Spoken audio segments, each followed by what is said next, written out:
Good evening, ladies and gentlemen, and welcome to this newscast on Reflect Afrique television.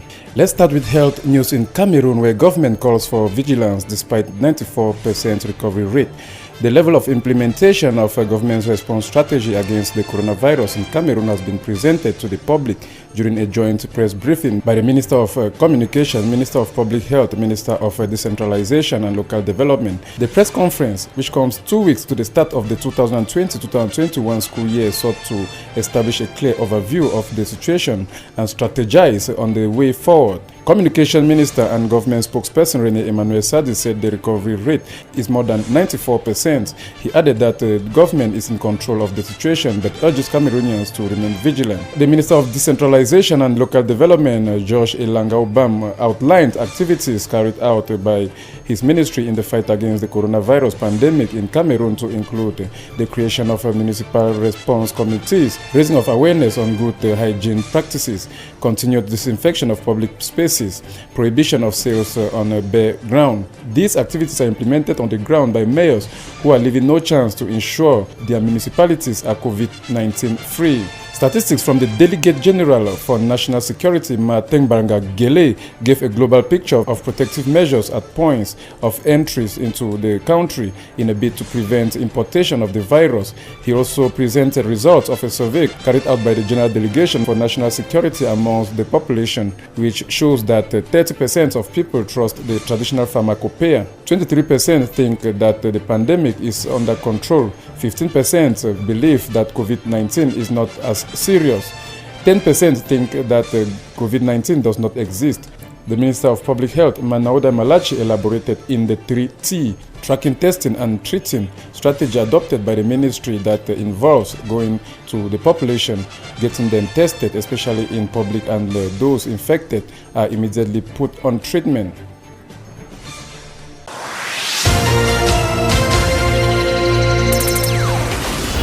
Still in Cameroon, talking politics, regional election, Cameroon's elections body begins preparation. The first session as of right of elections Cameroon has been organized at Elecam headquarters in Yaoundé. It held as a prerogative of the electoral code for Elecam to hold sessions as of right following the convening of the electoral colleges. The session therefore comes in a prelude to the December 6th regional elections. The first session was presided over by the chairman of the electoral board, Elecam, Eno Abrahams Egbe. Discussions focused on preparations for the election. Eno Abrahams Egbe urged members to maintain the dynamism observed during the revision of the electoral register. He added that despite the difficult health crisis, Elecam will not fall in its mission. Elecam will not fail in its mission, and their challenge is to ensure that a transparent and a democratic election is held in Cameroon. The challenge for Elecam during the session board member and the Directorate of Elections took the challenge to ensure good organization before, during and after the elections of December 6, 2020 in line with the provisions of the Electoral Code. Elections Cameroon will receive candidature files from those willing to run. The Electoral Board will subsequently publish the list of candidates retained, paving the way for pre-electoral litigations that will be heard by the Constitutional Council. They will then proceed with the production of electoral material, organization of the election, and partake in post-elections petitions.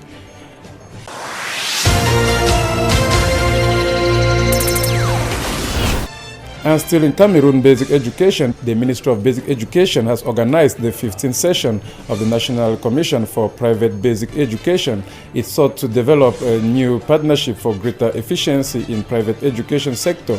The session was presided over by the Minister of Basic Education, Professor Laurent-Serge Etunzingwa, and had as aim the contractualization of private education and also to give young Cameroonians quality education under stable conditions.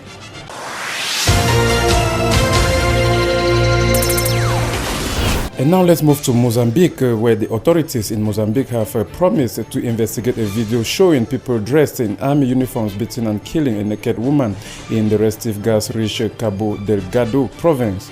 The Defense Ministry condemned the footage as horrifying and vowed to ascertain their authenticity.